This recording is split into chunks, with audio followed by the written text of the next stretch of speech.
If you ain't never seen 100+ cameras go off at the same time, you ain't experienced life. It's no other feeling like it.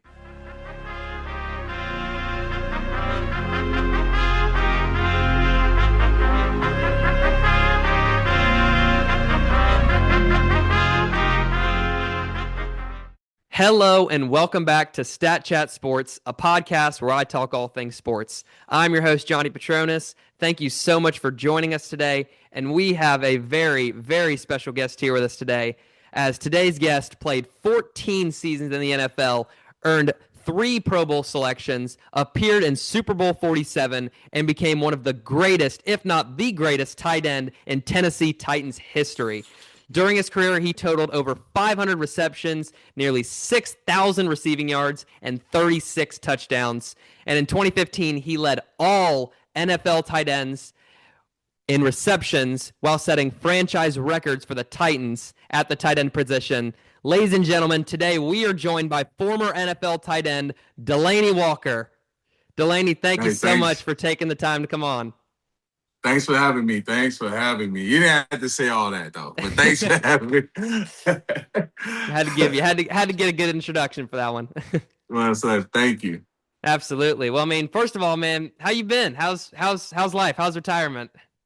Retirement's been good. You know, the thing about retirement from the NFL is you never know when it's going to happen, right? So It hits us something we're not expecting. So once you retire, it's just like, what's the next step? Luckily, I'm able to work for the NFL. I do that with the Legends community. I'm a Legends coordinator. What that is I help players transition from the game into retirement, giving them the next step on to finding what's their next purpose. Yeah. I do that, and then I also do a podcast called The Locker Room with Taylor Warren, Will Compton, and you know, and that show is taking off, and you know, we're planning on doing big things, and you know, I try to stay busy.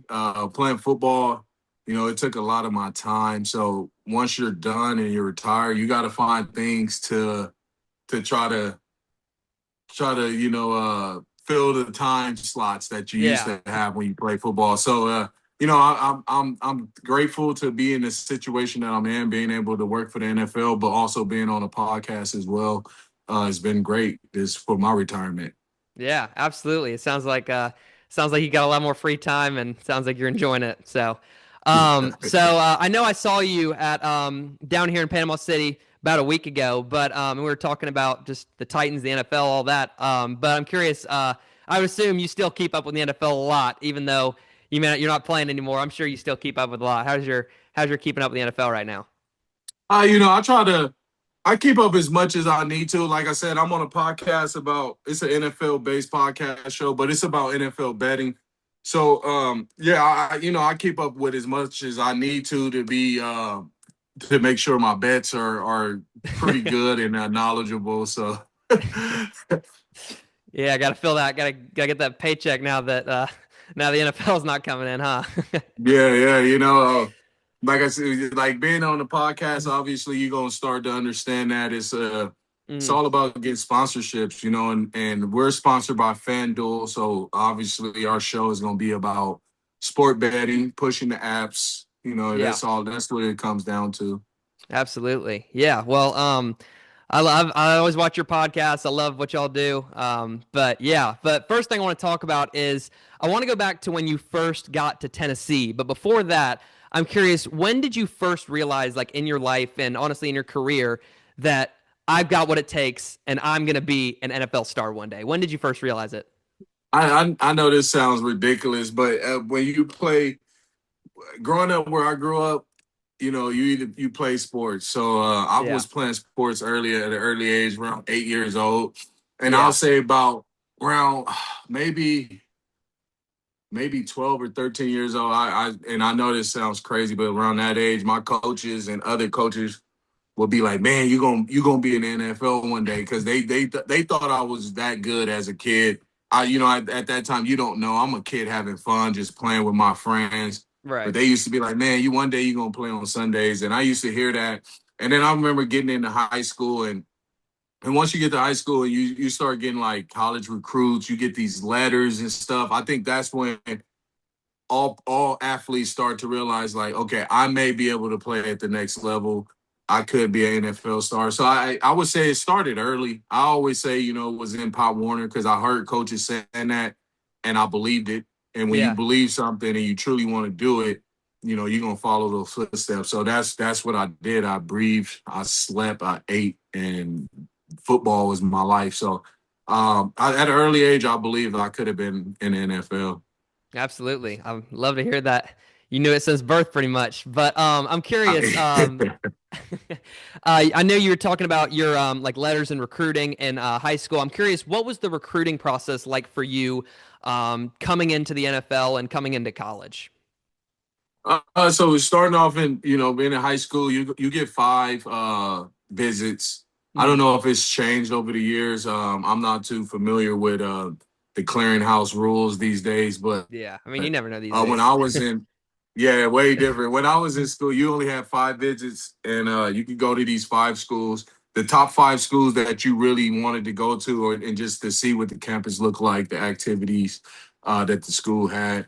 So you get the letters, and every school gonna tell you they want you. Every coach gonna tell you they want you. You get these. You can get as many visits, but you can only from coaches who comes to your house. You can get as many, but to go to their school is only five. So that's that Okay. process. You talk to all these coaches, and then you choose the schools you want to go to. They fly you there. You have the best time of your life at every school. It don't matter where school you go to. You're gonna have the best Absolutely. time of your life. They want to make sure of that. And then in college, it's almost the same. It's pretty much the same when you're going into the NFL. Obviously, you want to go to the draft. The draft is like the biggest process of going to the next level from college to NFL. Yeah. You get to the draft, you show who you are, you get pro day, they'll do it again. You don't have to do anything at pro day, but most of us do just a little bit if you feel like you didn't do something good at draft. And then it's the same. You just visit these teams. You're going to go to all the NFL teams who really think they may draft you in a high round. You visit with them, and it's all like the same process. And I say this because football is like routine. They Mhm. like to keep things routine because it makes it a lot easier. So everything always seems the same. Yeah, I got you. Yeah. And I'm curious. Obviously, you eventually ended up at University of Central Missouri, but I'm curious, what was the process like? Like, why did you choose there? How did you end up there?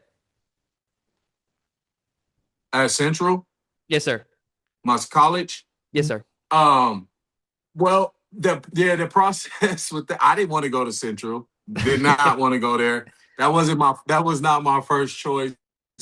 I actually wanted to go to USC, but I didn't have my grades wasn't good enough with my SAT, so I wasn't able to go to USC.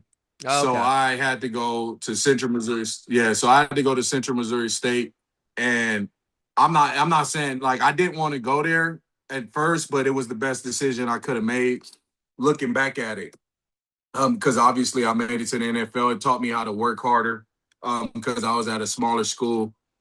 So that process was just it was a journey. Because again, like I said, I looked at it as it wasn't what I wanted, but now I have to walk this yellow brick road, and it's going to be obstacles in front of me because I took the harder route instead of the easier route.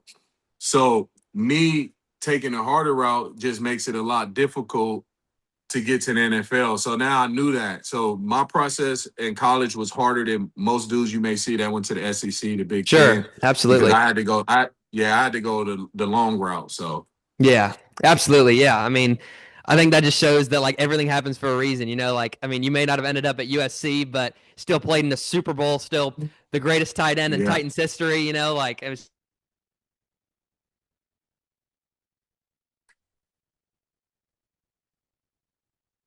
or like when you knew you were going to make the NFL.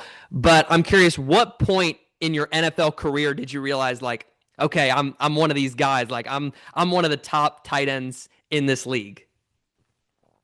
yeah. I started by saying like when you getting to the NFL, like and me going to a small school, I got drafted out of D2. You'll never see that happen ever again because NIL and Right. the Absolutely. portal, Yeah. like, yeah, so you'll never see that. So I was drafted as a D2 player. Being able to be drafted as a D2 player and go to the NFL, I thought I was that guy, but I wasn't a tight end. I was a receiver. So I got drafted at receiver. So once they switched my position, I went back to being like a young pup. Like, oh my God, I got to learn how to play tight end in the NFL. This is going to be so hard. Yeah. So it took me about like 5 years to really grasp the position. And I'll say but between my sixth year, I was like, okay, I'm it. Like this Yeah. is about to be. I'm breaking out of my shell. So it just took me a while to learn that position. And once I figured out the position, I was like, okay, I can do this. Yeah, absolutely. And Yeah. then looking back on that amazing stint with the Titans, what would you say was your favorite moment playing in Tennessee, like overall?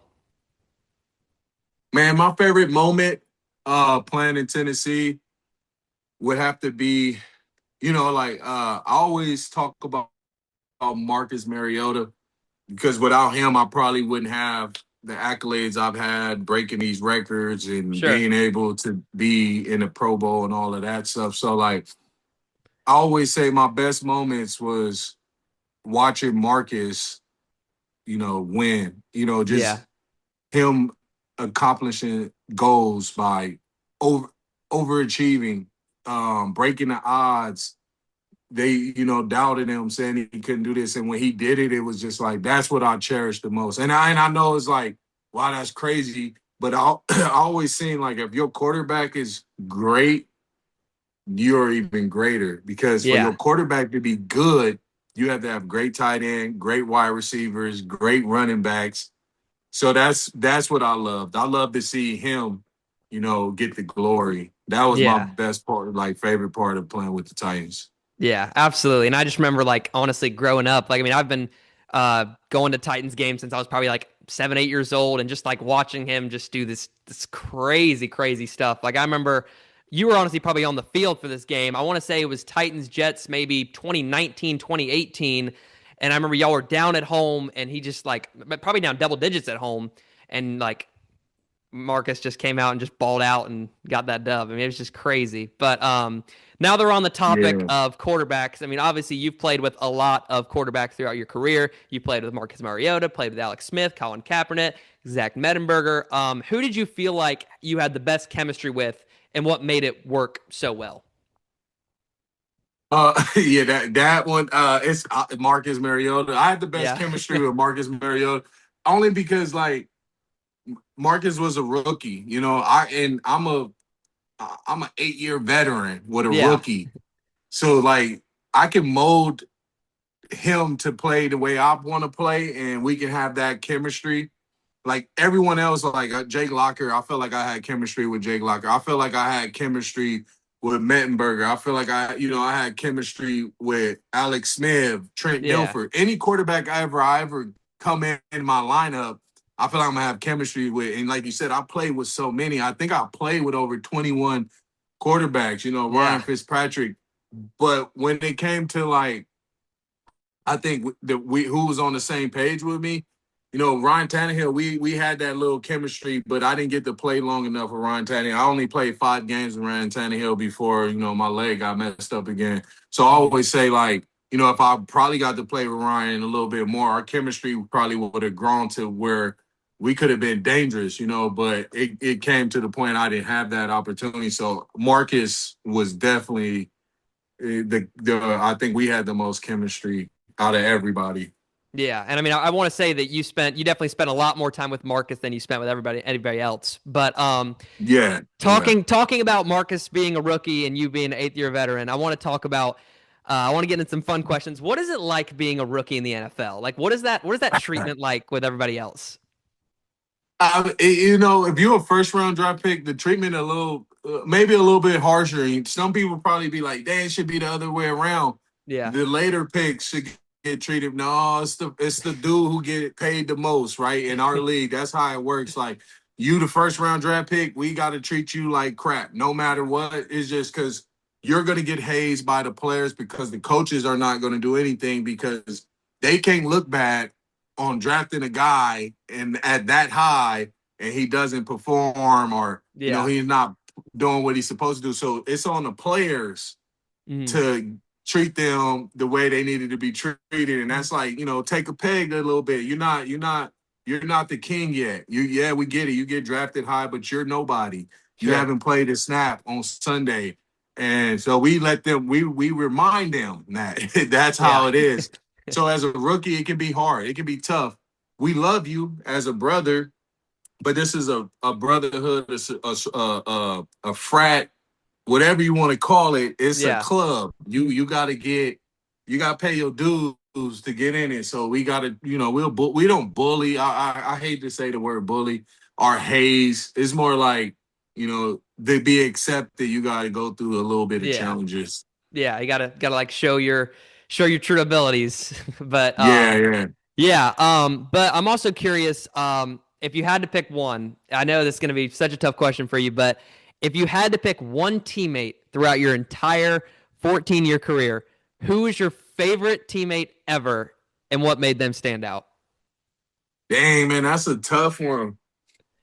I had a couple of favorite teammates. It just that'd be hard to even You say can throw in a just to couple. have. You don't have to pick one. You can throw in a couple.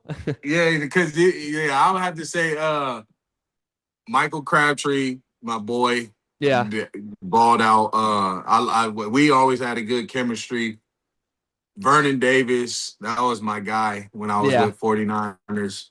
And then Phil Supernall was the tight end Oh, okay. Yeah. for the Titans, and that's my guy. Love him. And then I would have to say Kevin Green. You don't know Kevin Green because he didn't really play for us. He was like on practice squad, but he was a guy that I tried because I thought he could have been, great. But the Yeah. team didn't see that. The team didn't see what I saw. So I that guy. I think those are the four guys. I gave you two players on each team, Yeah. and those guys. I think those are the guys I would take everywhere with me if I could. Absolutely. Yeah. So I'm curious. Obviously, having such like a veteran career that you had, you're obviously going to face all types of guys, some of the nicest people, some of the meanest people. I'm curious, who was the biggest, if you had to name one, who was the biggest trash talker that you ever faced in your entire career? Man, I don't. A lot of people didn't talk trash. I may have been. Nah, that's a that's one I couldn't even tell you because like I never really talked to people, so they wouldn't talk to me. Like Yeah. the how it works in NFL is like if you talk trash, somebody probably gonna talk You're going to get trash it back to back. you. I didn't do that, so yeah, you'll get it back. So like I'd never talk because I believe like if you talk, you're gonna you get tired, right? Because Yeah. you wasted energy talking. I never talked. So I couldn't even say who was the worst. If I was to say on my team that I knew, maybe Phil Supernall. I mean, people Yeah. used to tell me stuff about Phil that I can't tell you on here. But I think he talked the most trash I've heard. I just and people was like, man, you no one talk trash to you. I'm telling you, like how it works is if you talk crap to them, they're gonna talk crap to you. If you don't say nothing, if you be like, hey, good job, good tackle, they're gonna be like, oh, good, hey, good job to you too. Like Yeah. it ain't we ain't out there hating each other because one day we may be teammates. Yeah. So it's not the part of like, oh, I hate you. Yes, when we play this game, we're going to battle. So we play it. It's a game. We're gonna Yeah. play the game as hard as we could. But I'm not the type of person that like take hard feelings from it. Some people do. Some people don't. They get mad, and I don't because I look at it as it's a game, and at the end of the day, we get to go home. Like this, Yeah. we're not in the war. Now, if I was in the real army, I can understand like to have anger towards somebody, but Yeah. Right. yeah, yeah, Well, hey, I mean, I honestly that I didn't know that, but that definitely makes sense. That like if you talk trash, you're gonna get it back, and if you don't talk trash, yeah, you're not gonna get anything back. But yeah. I know you told me that Crabtree, Vern Davis, those guys are some of your favorite teammates. But if you had to pick the funniest teammate you ever played with, who would you say for that? The funniest person I ever played with. Damn, that who the funniest? Will Compton. Will I Compton may be completely understand that. maybe the funniest person I've ever met. And I don't even think he know he's funny. He Yeah. just funny as hell. Like I remember seeing a video of like him at one of George Kittle's like tight end universities playing one-on-ones with a guy, and he's just like talking all this trash. Like I love Will. He's awesome. But Yeah. another thing I've always wondered, and this is a question that one of my buddies, he's a Titans fan, so I asked him before this. I said, "Hey, I'm interviewing Delanie today. If you want any questions for me to ask him, go ahead." He wants to know who is the toughest defender that you ever faced in your career. The toughest. Maybe I'm gonna have to say Jonathan Cyprian, Okay. Jacksonville. Yeah, man, Yeah. that dude. I don't know what it was with him. I like any team I felt like I'll have it's gonna be an easy week. When we played the Jaguars, and I don't know what Jonathan would just he would elevate when he played against me. I don't know. He felt like he was one of the hardest players to cover me. I'm not saying to hit me, but like to Yeah. cover me, it was just really he was really good. And I always tell people Jonathan Cyprian was a hell of a player, and I think he Yeah. was the hardest player I went against. Yeah, Yeah. I mean, I'm sure it doesn't help that you have to face him twice a year for more than half of your that's what career, I'm but saying. Yeah, he know everything I'm doing. Like, goddamn. yeah. I'm also curious. This was a question that I'm sure you remember my brother Theo, who you had a great conversation with down here, talking about Florida State and all that stuff. But he was curious, what was your favorite and least favorite road environment to play in the NFL? Like it would have to be Cleveland. Cleveland Oh, only because I like playing in hostile environments. I yeah, like the crowd. Because then I'm like, oh, like, yo, this a game. When you play in front of like 100 and some thousand, hostile environment, they cussing you out, they throwing dirty diapers at the bus. yeah, I love that. I love that. But when you go to a game, there's no one there, it's quiet.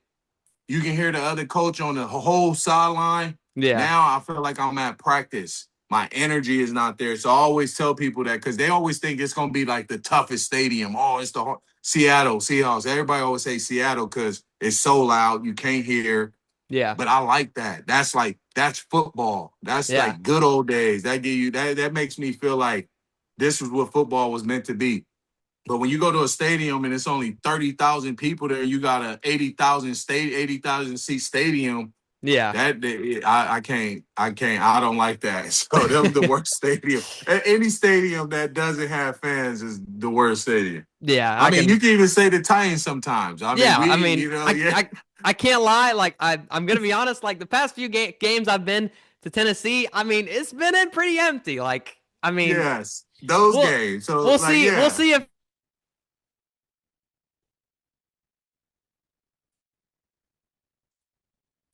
yeah. It's curious. So if Cleveland is your favorite stadium, what is your least favorite stadium to play in? no least favorite. Oh, Cleveland's your least. I thought you said Cleveland's your favorite. Okay, No yeah. least favorite. Least favorite. Okay, so what's your favorite stadium to play in then? That's gonna Favorite be road environment. favorite road environment. I mean, it's obviously Seattle. No one. I always say Seattle because it's the 12th man. The stadium is called the 12th man for a reason. It's the Yeah, most. It's the biggest atmosphere you gonna ever. It's the loudest stadium you ever gonna play in. But if I was to say the best stadium to play in, damn man, I would even hate to say because it's like bias. It's like bias, but it's like I know we don't have the real grass anymore on the Titan Stadium, but the real grass, yeah, like they don't do that anymore, right? So like having that real grass was key. You can't go wrong with it. It's the best feeling. It's fast.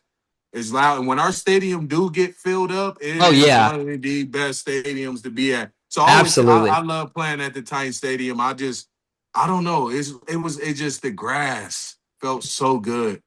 And now everybody got turf. So Yeah, I mean, it's just like, how do you compare what stadium feels better? Because we all got turf. Like they all gonna feel the same. Now you got to just go off atmosphere. and that sucks because not everybody gonna have a lot of fans at the game. So Yeah, you know, absolutely. yeah, Yeah, yeah, and it's like you said, like it's like those feelings that feel so good but are never there is like a filled up Titans game because like my Exhibit A is like the Titans Bengals divisional. Like I remember AJ Brown catches a touchdown right pylon, and it's just like the biggest crowd pop that I've ever heard at a Titan. yeah, yeah. That's the like those are the times you want in a stadium. You gotta have those in a stadium. That's what Yeah, sells tickets.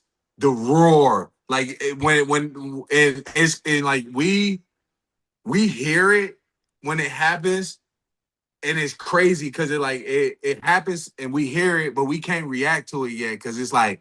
But when we score a touchdown, you see us get up. That's like all the rage from yeah, y'all, from the yeah, fans. We feel it and we channel that in, and that's why we like.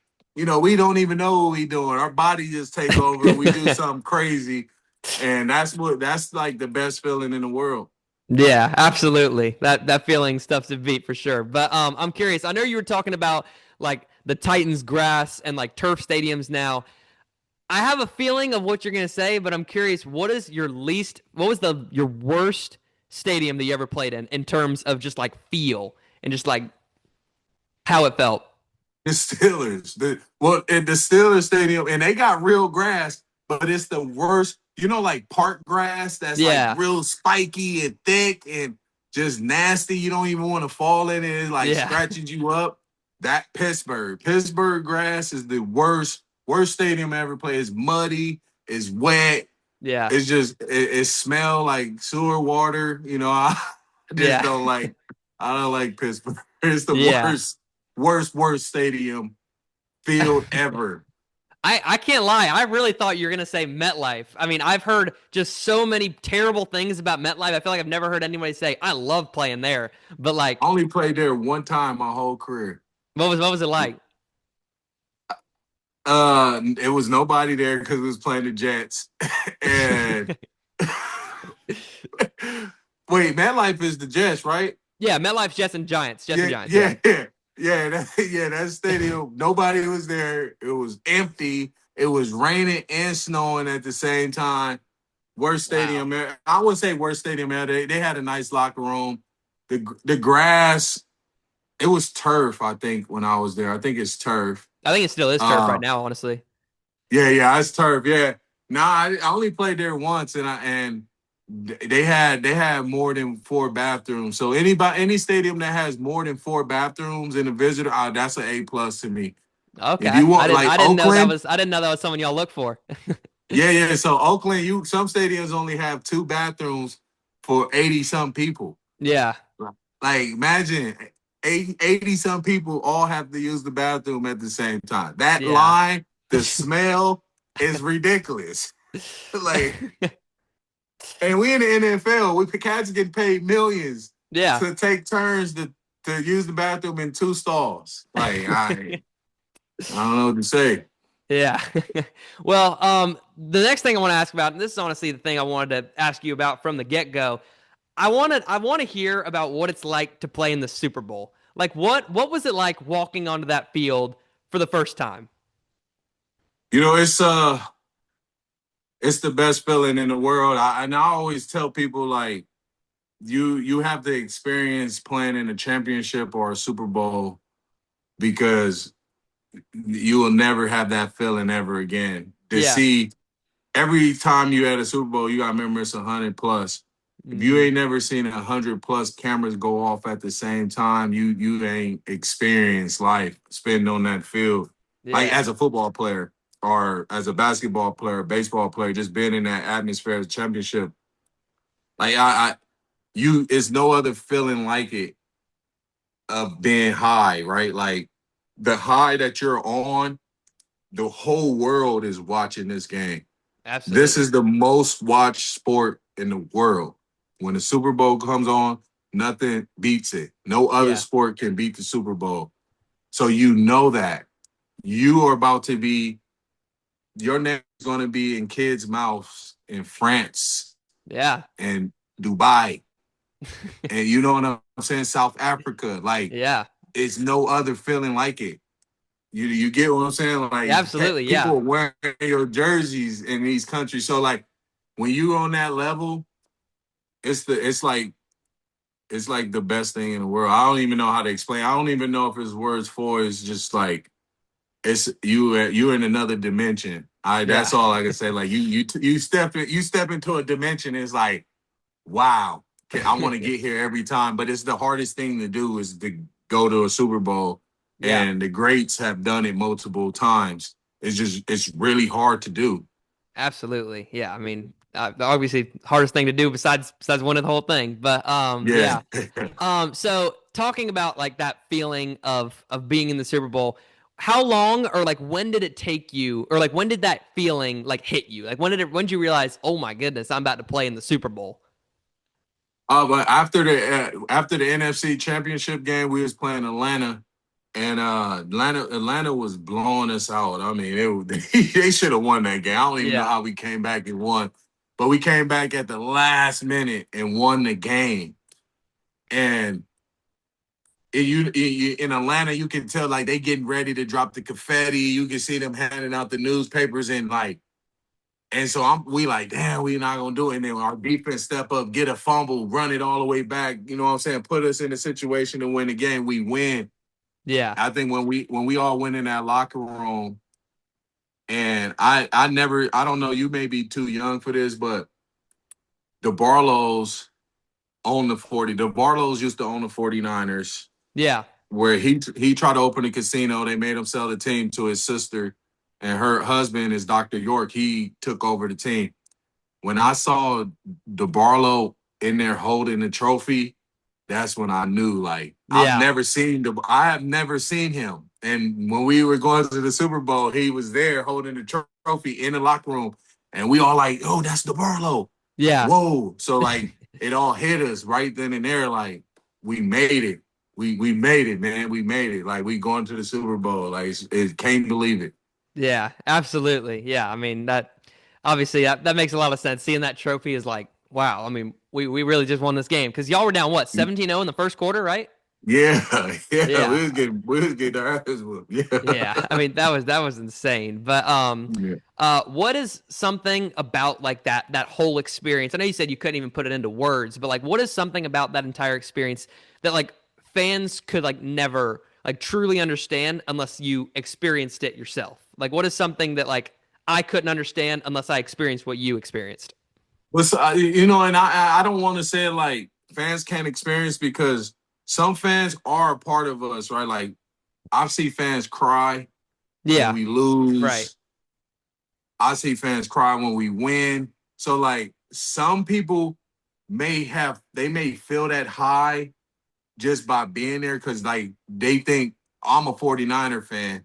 Yeah, The 49ers are I am the 49ers. So they feel it, right? They may get the goosebumps, but what I mean is like when you step into a different dimension is like the crowd is here, hmm, but when we walk into that game field, we zone it out, right? So like y'all hear it, we see it.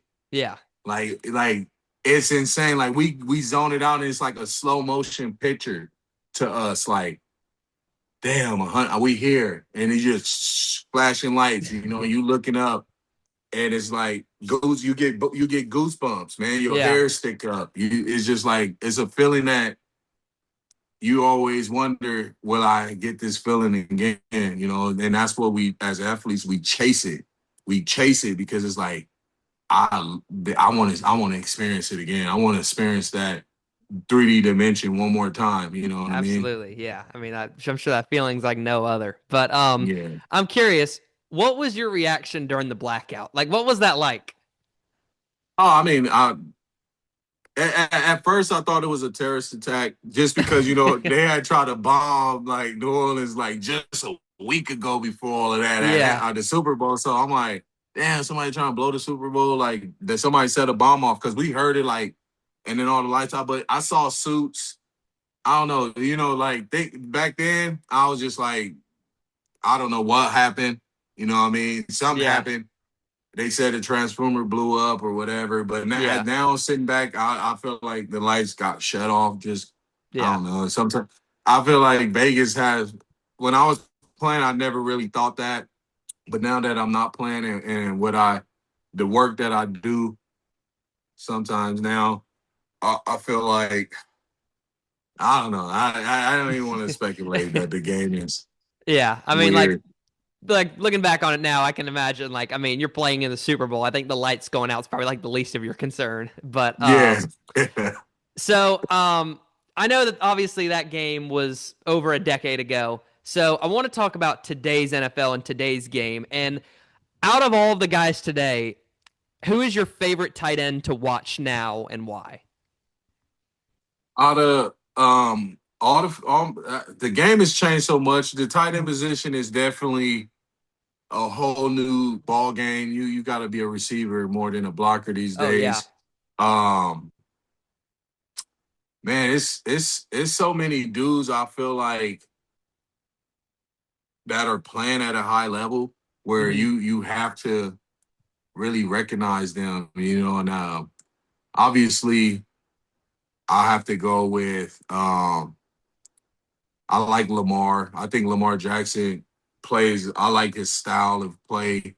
I think Yeah. that he's a guy that's very exciting to watch. Sam Laporta for Detroit, one of my Yeah. favorite tight ends right now to watch, just because he's a beast. Played through injuries. He embodies the word tight end, right? He Yeah, absolutely. plays through injuries. He's tough. He's physical. He can catch. He runs. So I really like watching Sam Laporta. Like I said, Lamar Jackson, and then Cam Ward. Obviously, him being Yeah. in the Titans, I watch a lot of Titan football. So I like watching Cam Ward as well.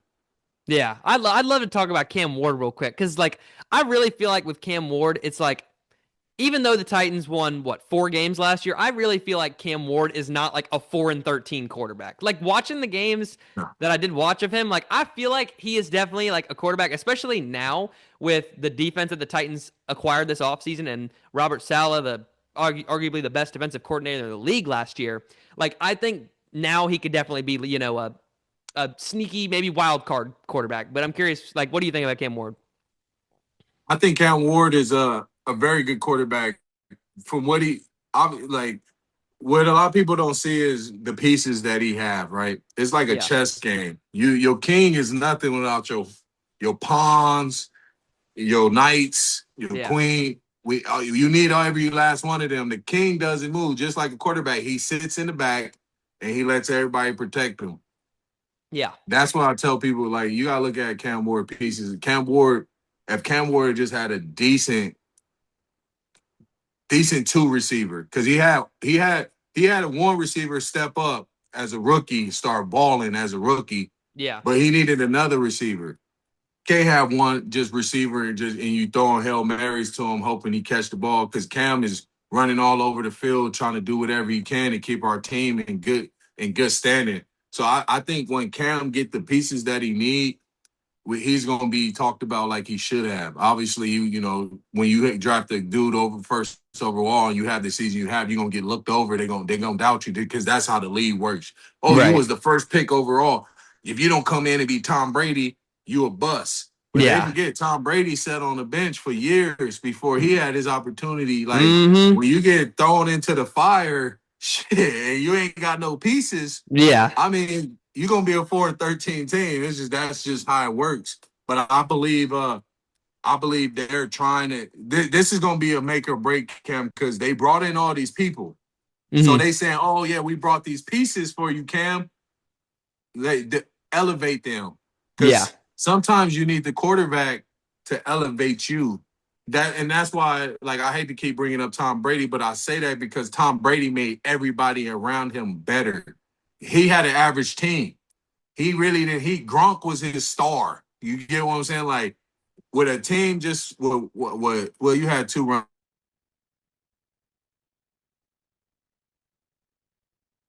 When you see a deep, audible, the quick pass, they see a blitz coming, pick it up. Yeah. That's how you elevate your team. So now, if Cam can do that and pick up blitzes and tell people where to go, and then we know he can make the throws. We see him make the throws. He made the throws running backwards, Yeah. 50 yards. We know he can make the throws. It's just, can he elevate the team, and can we get pieces to help him look good? Because I always tell people when they was like, man, you catch everything. I said, my job is to make Marcus Mariota look good. That's what they pay me for. Yeah. If he throw a ball 2 feet over my head, I'm going to go get it because Yeah. that's my job. So, like hopefully if those guys have that mindset and realize like they do have a franchise quarterback that's right there, and if they can understand that, I think Cam Ward would be a top 5 for sure. Absolutely. Yeah. And it's like you were talking about earlier with you and Mariota. It's like in order to be a good quarterback, you got to have good receivers, you got to have good tight ends. And I think you're absolutely right. I think the chess analogy is perfect. Like as soon as he gets those pieces, that king is going to start going down that board. But Yeah, there you go. so obviously you came into the NFL as a 6th-round pick, and honestly, I think it's pretty safe to say that your career really took off later than most players back then, and especially now. But I'm curious, what kept you believing in yourself throughout that entire process and throughout all those years? I just, I knew the talent that I had, and you know, luckily the coaches realized like they switched my position in the NFL, and like you don't see that too often from you'll see like a D lineman going to like offensive line or like fullback or Yeah. like quarterback going to receiver. But damn, a receiver going to tight end is like, we gotta learn how to block Yeah. 400 pounders. So like it was just a process, and I looked at it as like, as long as I could provide something for the team, they're going to give me opportunity to learn how to play this position. So, like special teams, I took special teams to heart. I'm like, I know I'm not good enough to play tight end right now because I don't know the position. What can I play? And Yeah. that's how these young guys need to go about the game. Like, they don't do that anymore because NIL deals. They like, oh, I already made $1 million. I ain't playing special Yeah. teams. Bro, you got here because of football. As soon as you start playing football, nobody remember your name. So I Yeah. always just thought about like, what can I do to help the team? If I can help the team in this aspect, it's gonna give me time to grow in this part. Right. So that was my mindset. I'm like, I'm a tight end now. I'm gonna learn how to be a tight end, but I definitely know how to tackle. Put me on special teams, and I'll go down there and hit somebody, knock somebody out, or something, like literally knock somebody out. And they like, God, who is? And that's how you got to think. I'm like, I can't play tight end, but guess what? I'm gonna play. I played all. I was never on the practice squad. I've never missed a year. My whole 14 years, I played. You know what Yeah. I mean? Like, that was my mindset. Like, if I'm not going to be on offense, I'm going to play on special teams. So Absolutely. that's Yeah. how I went about it. Yeah, I mean, and honestly, I would love to talk about like that transition from receiver to tight end because honestly, that position change that's got to be really tough on like I mean, you're on your body and just like what you know. So I'm curious, like, what was that process like from changing to receiver to tight end? Like what did you have to learn? Like how much weight do you have to put on? What was it like? It's the worst process ever. I got cussed out every day at practice because, like football is weird. Like, they be like, oh, you don't know what a 3-4 is? I never had to learn that. Like, as a receiver, all we learn is the coverage. Why Yeah, do I need to know what the linebacker and the D line is in? I don't care. You know what I'm saying? Like, yeah, I was the X. So you get into the NFL and they get on the board, draw me a 3-4 defense. The first day I get in the tight end room, they like draw me a 3-4 defense. I'm like, what's a 3-4?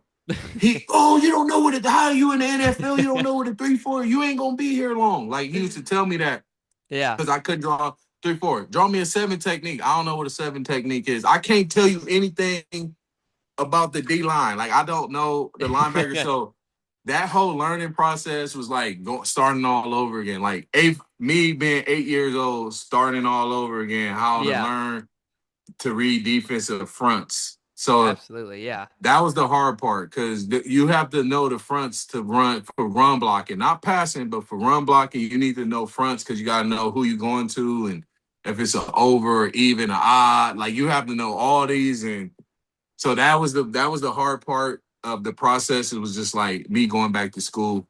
It had nothing to do with football. It was just me learning technique. yeah. Absolutely, yeah. I mean, learning basically, it's honestly like learning a whole new playbook or like a whole new. It's Yeah, honestly learning a whole new play style. Like I mean, yeah. that's got to be Really, hand really in the tough. dirt. I'm used to standing up. Now I didn't even know how to do a 3-point stance. Like they had to teach me how to do a 3-point stance in the NFL. Like Yeah. that's crazy. Like I, you know, what I mean? Yeah. And honestly, I'm also curious talking about that. I know earlier we were talking about how like now in the NFL it's more receiving than blocking for tight ends. And I'm curious, how much do you think, or like, and what has changed about the tight end position from 2015 when you were dominating to 2026? What has changed and how much has changed, you think? I want to say just the weight of how much we weight, our size, Yeah. and because nowadays they don't want a tight end that's look like an old lineman. They want a Yeah. tight end that's a third receiver that can run down the field and catch passes because that's what we evolved to. We evolved into a big receiver Hmm. that can motion. We may motion down and block, but we're not really gonna be on the end of the line. That's why you'll see like the bigger tight end come in. No one ever knows his name because Yeah. he's just a blocker and then he goes out. Yeah. Like so the game is just evolved because it's like, do we want playmakers on the field or do we want an extra lineman? And Right. this is how the game is going to evolve even more. Not with the old linemen, but you're going to start seeing the running backs. You're seeing them run more. I mean, quarterbacks, you're seeing them run more. You're seeing them evolve. Like back in the day when Tom was playing, quarterbacks didn't run. They didn't really Mm-mm, scramble. not Mike at Vick all. may have been, Michael Vick may have been, and the Steve McNair and like those dudes like was rare, very, Yeah. very Very rare. rare. And so, but Absolutely. now you're seeing it. These quarterbacks are doing the RPO and the read Yeah. options. Like the game is just evolving because that's what the fans want to see. They want to see a faster pace game.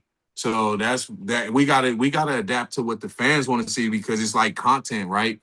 If they stop watching, the league goes down. So we have to keep it exciting, especially since we're changing the rules a lot. We got to make the game faster. Yeah, absolutely. And then on the topic of just how much the game is changing and just like all of the players today, obviously there's a lot of kids out there who want to be like Delanie Walker when they grow up, who want to be catching touchdowns in the NFL. So I'm curious, what advice would you give to your younger self before you made it to the NFL as an NFL player? My younger advice, what I would tell myself is to not feel trapped in a box. And what I mean by that is do things that you probably wouldn't do. You know, Yeah. like if you had the opportunity, if you run track, Hmm. baseball, play baseball. If you got friends and you never been snowboarding and they tell you to go, let's go snowboarding, like have the mindset to venture out. You know what I mean? Because I Yeah. didn't do that. Like because as I got older, I started doing these things, and I'm like, damn, this could have probably made me a better football player. This could have made me a better person. This could have, just opened my horizons to new things. Yeah. Because I don't want people to feel like football is all they have. I hate the people to feel like the football defines them because football doesn't define me. I am a person who loves to play the game of football, but I am much more than that. So like I always try, that's why I say don't feel like you have to be trapped in a box and just play football because that's what I believed was the only way for me to get out the hood was to play football. But Yeah. that's not true. That's not true. And I wish, that's why when I go back to my community and I do camps, I tell them like just don't put all your eggs in one basket because Hmm. not everybody gonna make it to the NFL, and that's just true. Yeah. So if you're capable to do other things, try it because that may be the next calling. So I always say if I can tell myself as a younger kid, like do more things because I could have, I rode dirt bikes, but I just never went to a dirt bike track. Like I rode them Sure. in the streets because I believe that's what I was supposed to do, but if I would have just went to a dirt bike track, I probably would have got connections with the right people and I probably would have been in dirt biking. But like I Yeah. said, I didn't step out that box. So I always tell the younger kids, especially where I come from, like, do everything you can Yeah. because you never know what your calling may be. Yeah, absolutely. I think that's a really good mindset. Like obviously you got to love football, but you need to have a life outside of football. I love that. Yes. But Yeah. the last question that I have for you is when people talk about Delanie Walker years from now, What do you hope that 49ers fans, what do you hope the Titans fans remember most about you playing? Oh, they're just gonna be like, he was gritty. You can always count on him. Yeah. He always showed up. Um, and they probably gonna say this phrase. He came here for two reasons: chew bubble gum and kick ass. And he all out of bubble gum. So like that was my motto. Like I only came here for two reasons: to play football and chew bubble gum. And I chewed the last piece in the locker room. So like, like that was just me. I was a no nonsense player. Yeah. I went about my business and I always wanted to win. And I think that's what fans could tell you about me and that he always had a smile on his face. So yeah. Absolutely. Well, I mean, I don't know if you have anything to add, but that's all I had. Do you got any other questions? Anything else to say? Oh no, that was great, man. You did a great job. Thank you, man. I really appreciate it. And once again, Delanie, I really, really appreciate you taking the time to come on today. I mean, this was awesome. I'm truly, truly humbled. It's truly an honor to talk to you today. Most definitely. Thanks for having me. Yes, sir. I hope to see you in Nashville or maybe sometime down here in Panama City sometime soon. I'll be back in Panama. We down at BT up there. We're gonna be coming up there more, and then you definitely gonna see me at the games. Yes, sir. All righty, man. Thank you so much, Delanie. I really appreciate it. All right, you have a good one. All right, yes, sir. Appreciate it. That's all we have for today's episode of StatChat Sports. Once again, huge thank you to Delanie for coming on. It was truly an honor to have him on and talk to him. If you enjoyed this episode, make sure to like, subscribe, follow whatever platform you're on, and stay tuned for more episodes with maybe more special guests coming out soon. But until then, I'm Johnny Petronas, and thank you for listening to this episode of StatChat Sports.